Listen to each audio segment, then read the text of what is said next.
ready.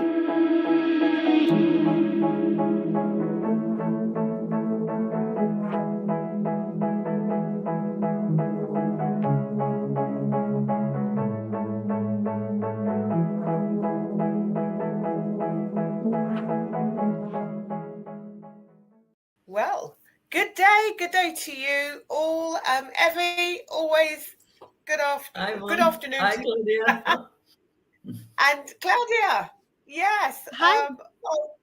What a joy and a blessing to have you join us this week. So I just want to introduce Claudia Binder, who is joining us on this week's topic about leadership and PQ. Claudia is a colleague and a friend. We had the joys of meeting on our physical intelligence training together, coaching training together, and I want to say we fell in love with each other at that moment in time, and we have stayed connected ever since. So Claudia, thank you so much for joining us today. Thank you so much for having me, Yvonne, and hi, Evie. Thank you for letting me join. I really appreciate the opportunity. And you already said it, Yvonne, we met for a reason. We immediately felt the same kind of purpose. And so, yeah, I'm happy to joining you today. Thank you. You're welcome. Fantastic. Excellent. So, yeah, so we're going to kind of look at leadership this week, which I think it's such an important topic because there's so many things out there about leadership. And I know for me, for the longest time, I really struggled with when we talk about leadership, what are we talking about? Because immediately for me, when I used to think about leadership, I just think corporate. Like for me, that was like corporate leadership was the only kind of leadership that used to come to my mind. And I thought, well, I want to be a leader, but I don't want to be that leader. That's not who I am. So how do I lead? And then I had the joy and the pleasure of going on a brilliant leadership course last year, and completely just shifted my perspective and the understanding that everyone has the ability to lead. You have the ability and the choice of how you want to lead. And for me, my leadership kind of came from my deeper connection to nature. So that's really interesting and a little bit out there. It wasn't about certificates and it wasn't about loads and loads of experience in the corporate world. It was actually connecting to the lessons of nature that helped me understand the kind of leader that I am, and understanding that for me, leading is leading with my essence, and my essence is joy. So I'm a joyful leader. That's who I am. How does it show to you? I love that. Definitely a joyful leader. 100%. We all agree with this. The thing is that, yes, you are very right, Yvonne. Leadership has to do with the way we live our lives. It has nothing to do, it has to do with corporate, of course, but generally speaking, it is the way we live and lead our lives. And you don't need to have like a big team that you're running. It's, like a lot of things that you run in your life, and how you run it helps you have the life you want, or being unfortunate, not have the life you want because you don't see what is the connection between what you're doing and what the result is. So, yeah. Yeah, so leadership is my favorite subject, really. And to me, my motto is individuals create success, not companies. And what is a leader, or what does a leader need to have this power, this motivation, this energy to think, to create, to change, to transform corporations or teams or families to something that benefits us all. And my background is I have a classic apprenticeship at Mercedes-Benz in Munich. I have a business administration apprenticeship, and then I worked for the company for 8 years. And I remember that our boss always said, the moment a client or a customer comes in with a child, focus on the child.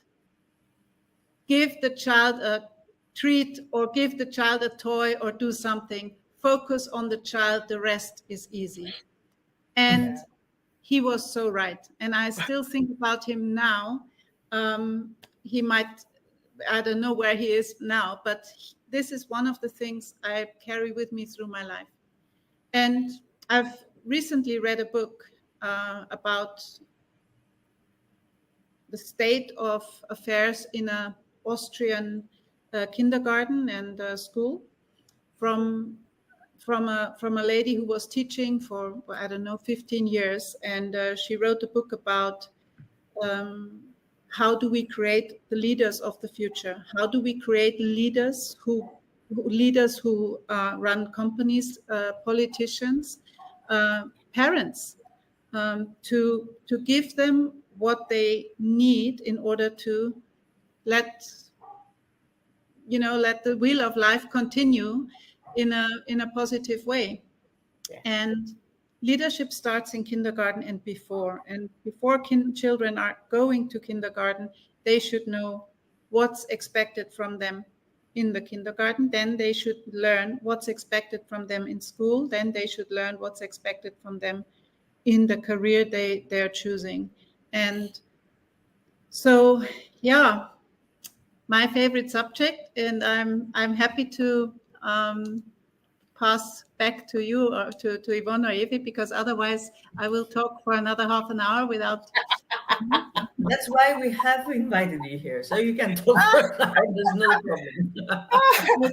But I love, well, this is what, other than the fact that it's wonderful to have you here, but I know that leadership is something that's really close to your heart, and it's become close to mine because I think actually having not lost, but kind of having all those years of misinterpreting what it is to be a leader. I just don't want, I want to make sure that people understand that, be the leader that you are, not the leader that society tells you should be or need to be. Because like you were saying, Claudia, you can start developing those leadership skills from a very young age just by understanding what are those expectations and how are you going to meet them, right? So for me, there's a little bit of finding your way to it.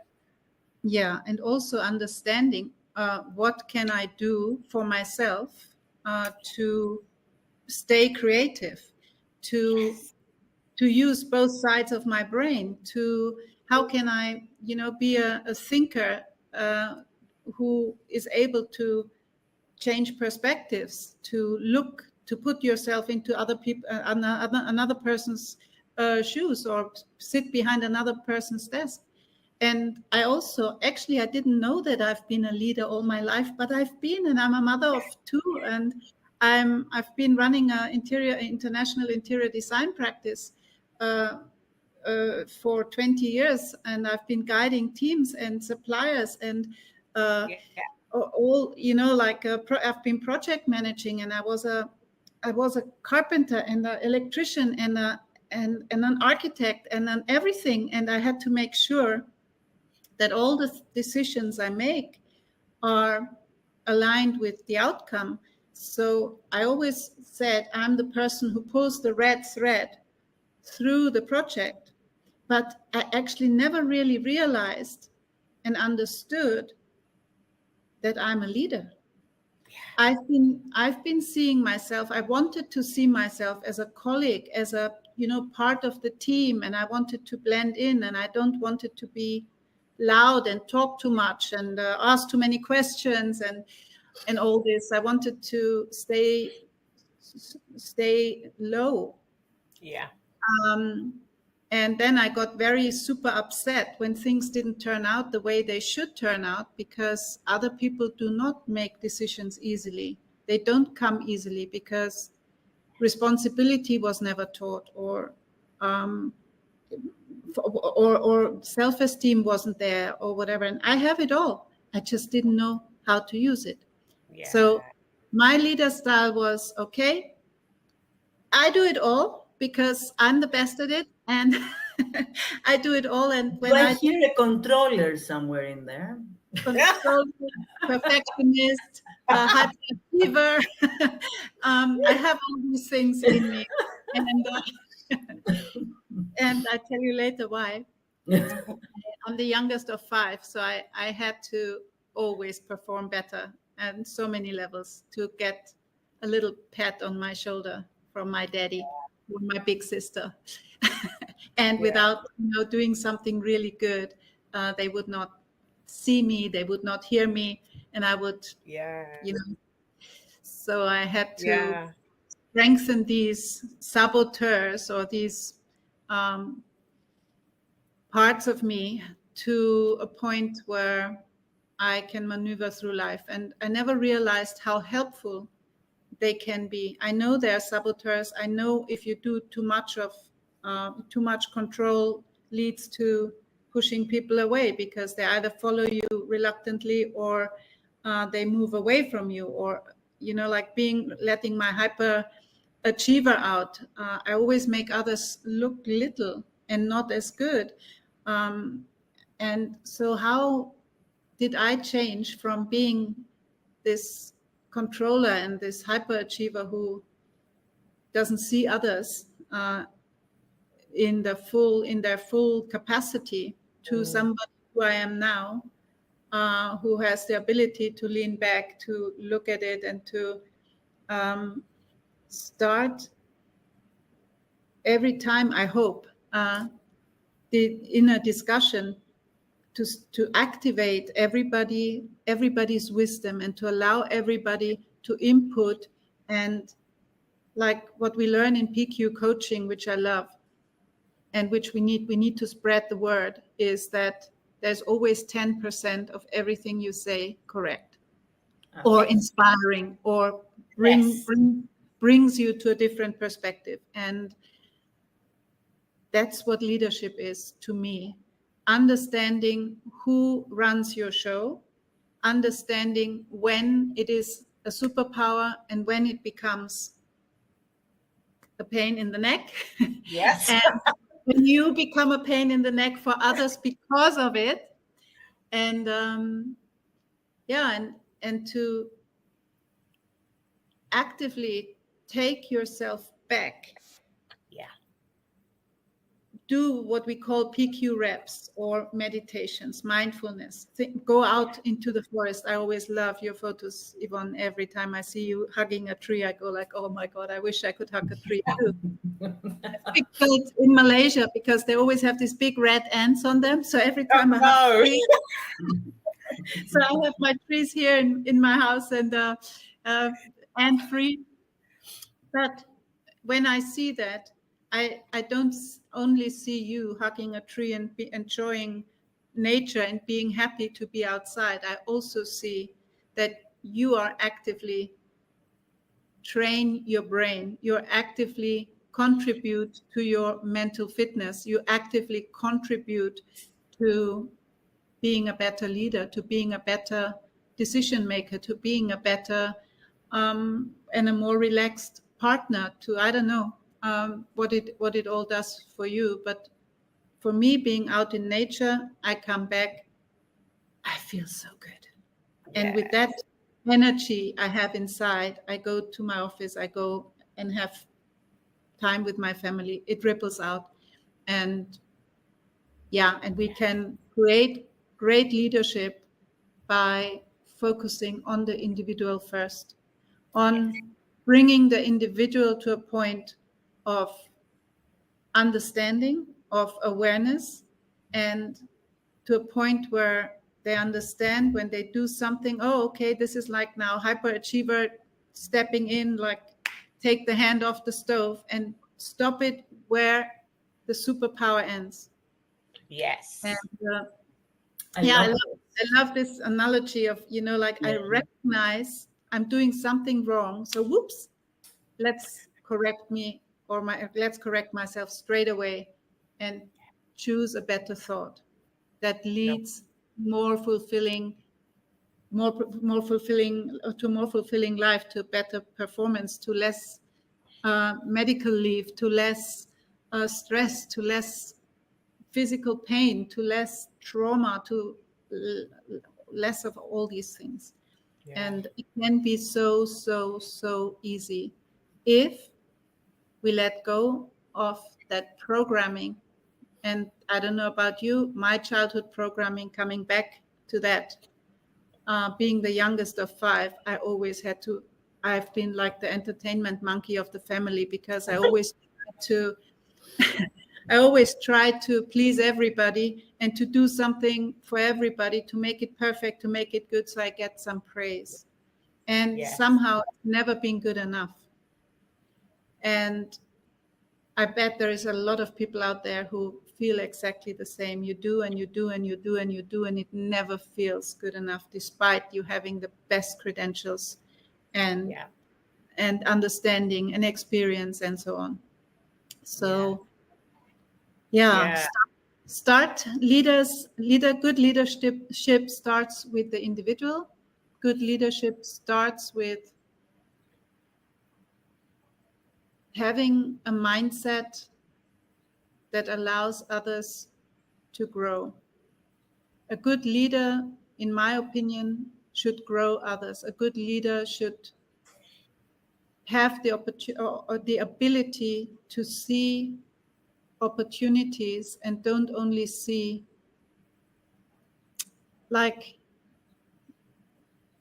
sometimes people, sorry, I'm drifting off now a little bit, too many thoughts and only so much time, but I'm just having a thought, and I think that fits perfectly now with what I've been saying about PQ and saboteurs and superpowers and things. More and more when I'm coaching, but I'm also still working in my interior design practice, and more I realize that where we are lacking in the company, I put the people who are who have leadership abilities, who take charge, who take responsibility, I put them onto something which actually already works well. Yeah. And the things which do not work so well, I don't give so much priority. They will still turn out somehow in a professional way. But to have a leader working on something that's already flourishing, that's already working, that's already looking good, gives so much joy to watch and to be part of, because that's where the energy just grows and grows and grows. And then when others see that, when others see, hey, wow, that's how they do it, that's how they do it, then they come back to those not so nice tasks and go like, okay, maybe I could look at it in a different way. And I also want to make that a success, Yes. and not Yeah. look at it as this tiny little side thing which nobody wants to do, door details or toilet doors in an airport or in a hotel in the back of house areas or whatever. So to make everything important in a way, because everything is. Absolutely. Because it's a holistic approach. And the same thing, whether it's a corporate office or an architectural office or a family home, everything has to start from being empowered, from feeling tank full, from having the feeling that the tank is full and not that the tank is empty. And that's where so many people start off with. And I've been coaching earlier today before I went into this session, and again passing the message on. Somebody who wants to move jobs, and I'm helping that woman to move into her next phase. And my final words were, fill your tank first before you move into another position. Because if you move in the state where you are now, you will create the same problems. You will create the same experience that you have now with an empty tank. And I think there were a lot of light bulb moments, and easy to say, it's easily said, right? But now, how do you do that? Yeah. And you do that and it's so simple, and it's free, and it's with you all the time. And you need a good coach, obviously, to guide you through, but to activate your breath, to activate your senses, to activate movement, and immediately activate your happy hormones. We can do Yeah. that. We can Yes. twist remember, Yvonne, we can twist our waist. And Woo! what happens? Twist We our never waist. tune Exactly. 95% of serotonin is produced in our gut. People think it's coming from the brain. No, it's coming from the gut. So what do we eat? Something that supports the gut. And so yeah, I'm approaching leadership very holistically. And Yes. some people don't in the beginning don't see why The should I connection. not eat, The why should I not connection. eat the connection? Correct. But why should I not eat croissants in the morning, like 3 and have 5 croissants, right? Because I need the coffee to wake me up and things like that. That's where leadership starts. Because health has to come first. Like Yes. health has to come first. Without health, all is nothing. And Agreed. then the next step is feeling good, and the next step is having good connections in my family, with my partner, with my mother-in-law, and the next step is to let that ripple out into my friendship circle, and the next step is to let it ripple out into my office, and the next step is to be successful. Yeah. Woo! Oh, I love all of that. And yeah, that's really powerful. Evie? Yeah. I'm just listening. I love what Claudia says and how she frames everything. It makes so much sense. And it's like, I love always the simplicity of what we're talking about and how,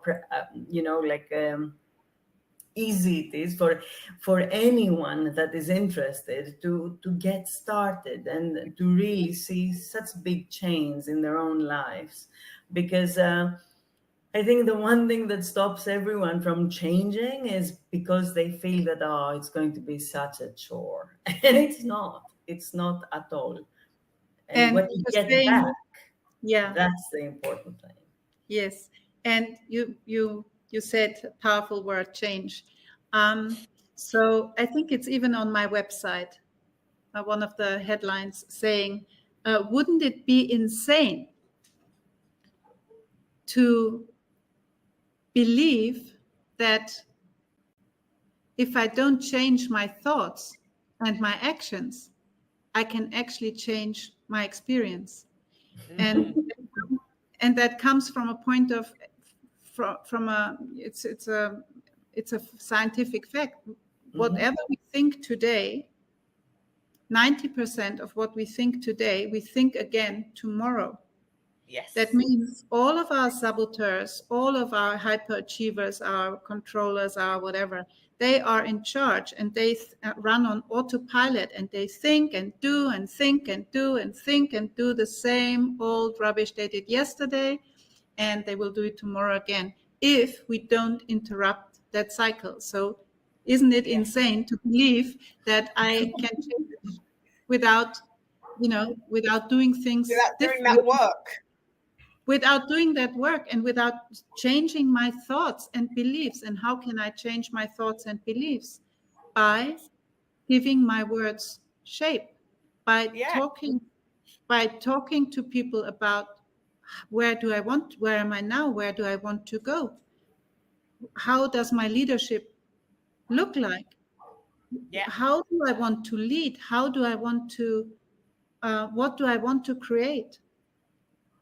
And if I ask Yeah. sometimes when I ask people the question, how long are you still in business? How long do you still want to work? Oh, 10 years, 15 years, 20 years. Okay. How do you want that to look like? Oh, okay. So Yeah. or what do you want? And that's sometimes very challenging question, but what do you want people who do you think comes to your funeral, and what do you want people to say, or what do you think people say at your funeral? And that is a powerful one, because that sometimes that's where your emotions get activated, and that's where you think, okay, I want everybody to say she was a beautiful woman who had such a big heart, and she was kind to everybody, and she was the best. And that's what we want, right? And so I have to act accordingly, and I can't believe that things will happen if I have knowledge, if I know what's in the books, and how to do this and that. If I don't put it into action, my knowledge is worth not much. Indeed. And, Indeed. And I love that, because I always say that when people say to me, yeah, I know that, I'm like, but are you doing it? Because if you know it and you're not doing it, you may as well not know it. It makes no difference, right? When the knowledge is put into action, when it becomes something that you do, and it's something that you are being, then it makes sense. That's when the change and the transformations and the stuff happens. The knowledge on its own is like a burst of energy in the moment, like, oh wow, I know that now. But if you don't apply it, correct. what difference does it make? What difference And does how it make? you apply it, and that's another very important point, Yvonne. How do I apply it? We can't we can't just change the world overnight. And now I know something, I've learned something today, and from tomorrow on I do everything different. 100% recipe for failure, right? Because we can't do that. And it is so important to create small steps, micro steps. Atomic Habits, the book, love it. I always use parts of it in my coaching as well. The smallest steps bring you the furthest, because that's when you start doing them consistently and regularly. And that might be just to drink, to start with, is just maybe to drink a little bit more water, or walk a little bit more up and down the corridor if you don't have a nature to you can easily access. There is so many small little things to nurture our body first, and then our brain will follow, because our brain is programmed, it's a rule of the mind, to move you towards pleasure and away from pain. And exercising and walking and doing what is pain, and sitting on the sofa eating chips and watching Netflix is pleasure. And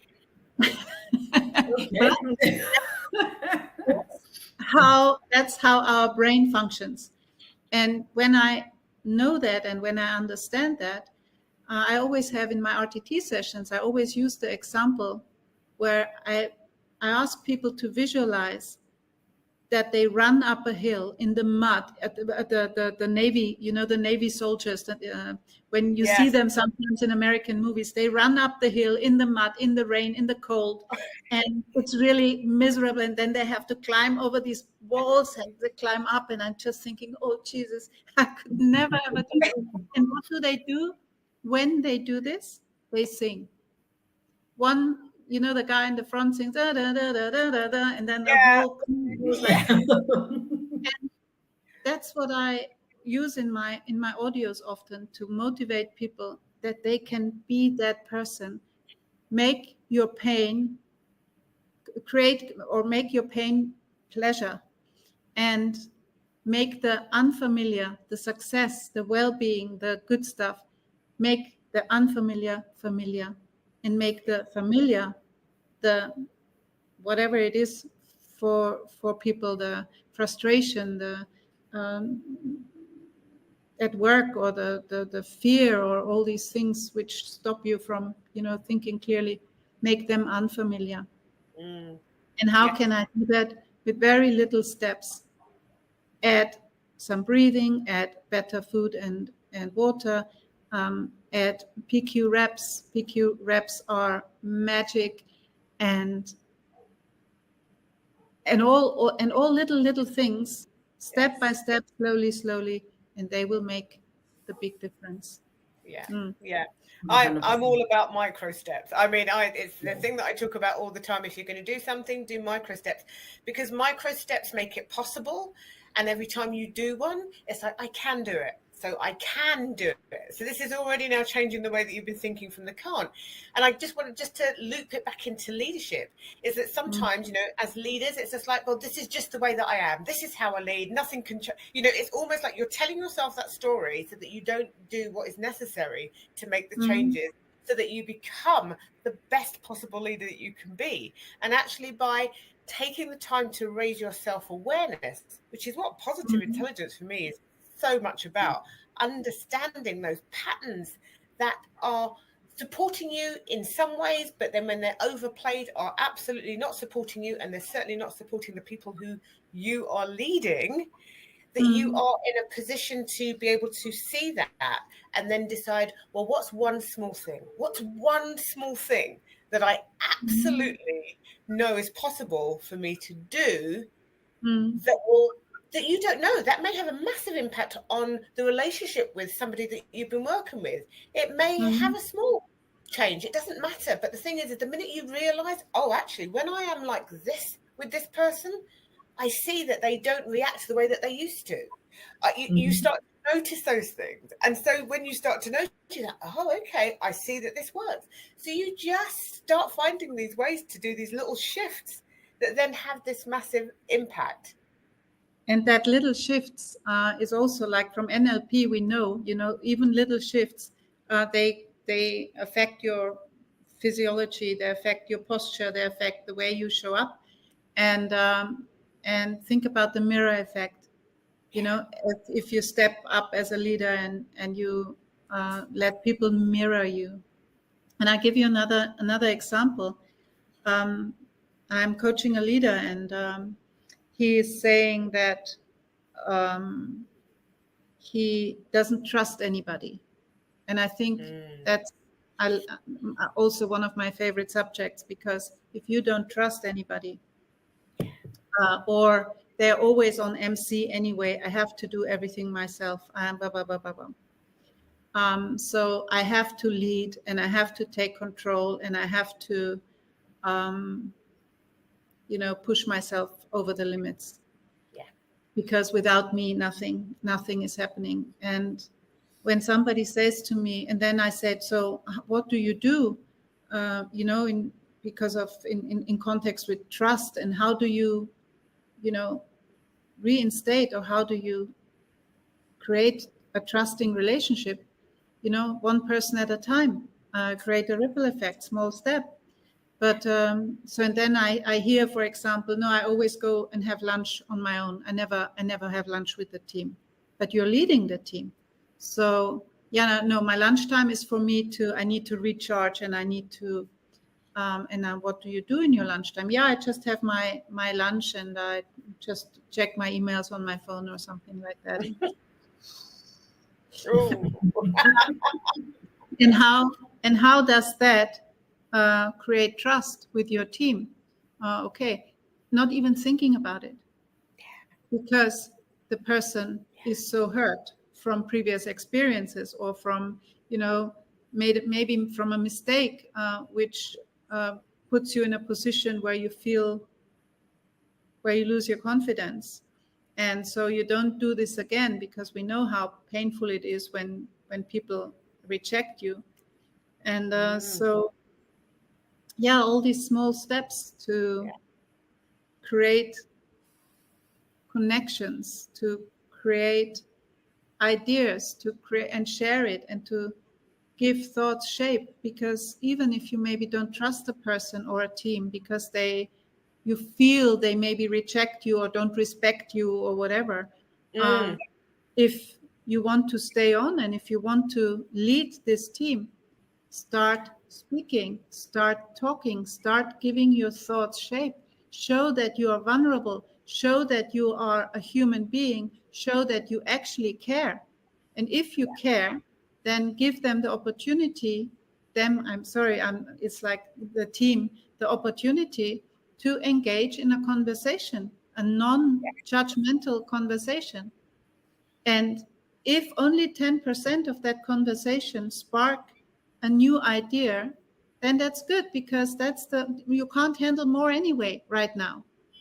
But Yes. a Yes. small Yes. seed planted, and let it grow from there.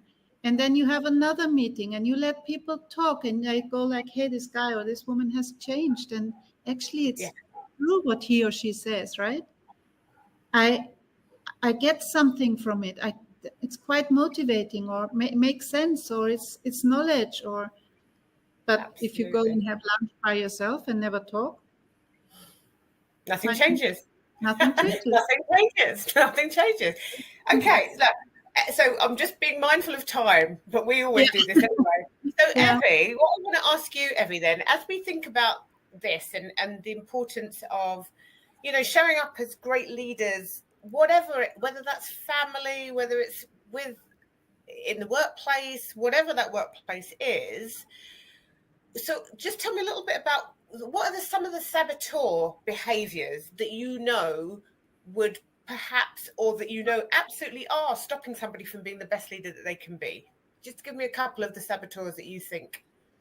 Yeah, I think Claudia touched on like most of them, even if it was indirectly. But the whole point is that the saboteurs are stopping you from being who you really are, and that causes a disconnect from your team or from whoever, from your own connection. So when you don't feel that you can trust, it means that you can't be trusted. When you don't feel that you can share, it means that you're not good at sharing. There are a lot of things like that when it comes to the saboteurs. And I mean, we did talk about the hyperachiever and the controller, which are like saboteurs that I know very well.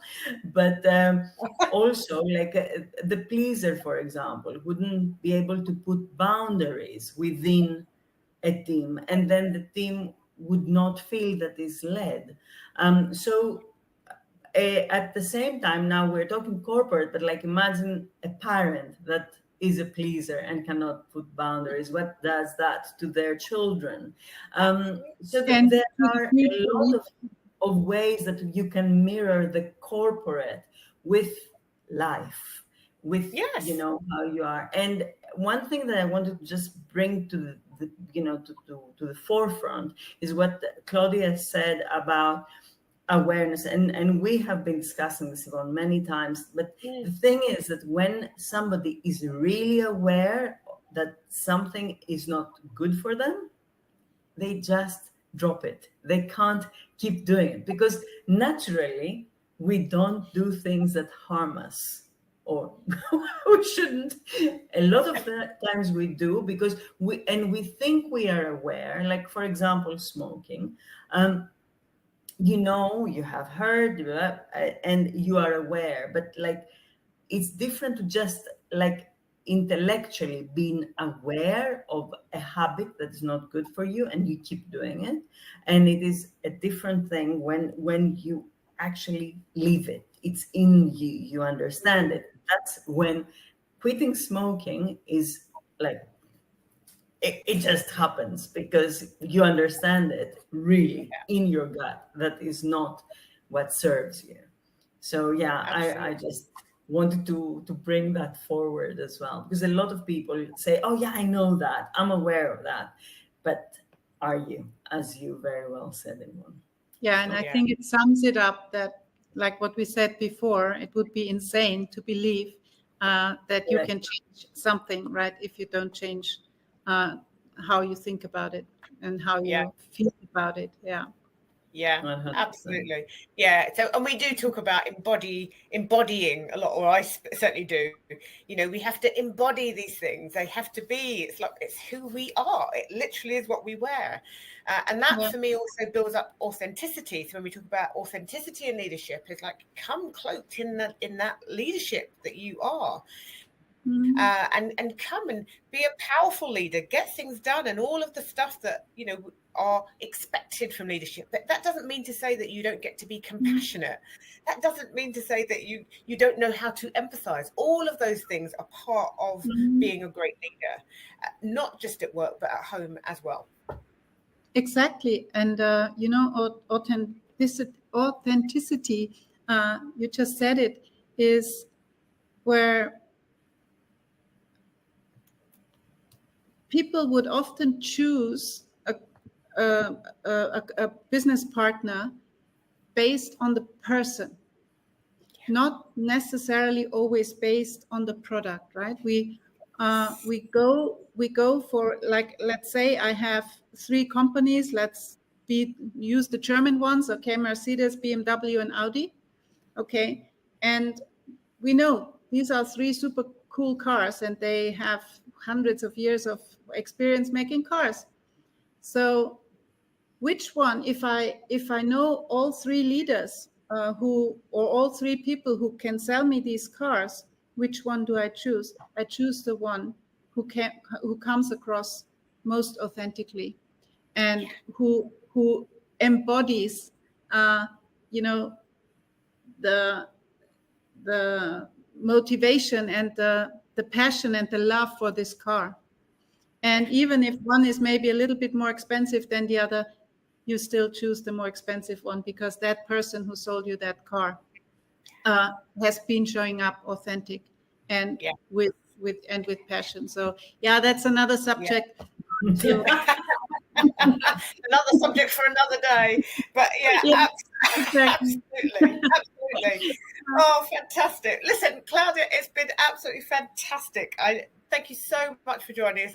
I love that you've weaved some really important stories, which kind of really helps to bring the things to life. And I'm sure that anyone who listens to this live or on replay will get that. It's not just the word, it's about hearing the stories and seeing how they play out. And I love the insane quote, because it would be complete insanity to think anything's going anywhere if you're not prepared to show up and do things differently to make the change happen, right? These transformations come. So thank you so much, Evie, as always. Joy and pleasure. And thank you so much for having me. It was like I said, my favorite subject, and I could keep talking for hours. But it was a real pleasure to get to know you a little bit, Effie. And you too, Claudia. Thank you so much for inviting me, Yvonne. We hope to see you again at some point soon. I'd love to. And if that's okay, we will have you back. Thank you. And if that's okay to mention at the end, I have created a program. It's called the Body Wisdom Program, which is a retainer program for companies to implement all these changes we need on a long-term basis. And I'm working with you there as well, Yvonne, and I'm actually very, very excited to let that ripple out further into this world, and with Effie. And so if anybody is interested to learn more about the Body Wisdom Program, I am here, and I could share all the information with you. Fabulous. Fantastic. And that's really for companies, for teams. Please do reach out to Claudia. She has created something really beautiful, something very special. And of course, to all of our beautiful midlife women, Permission to Thrive, of course, you know where we are.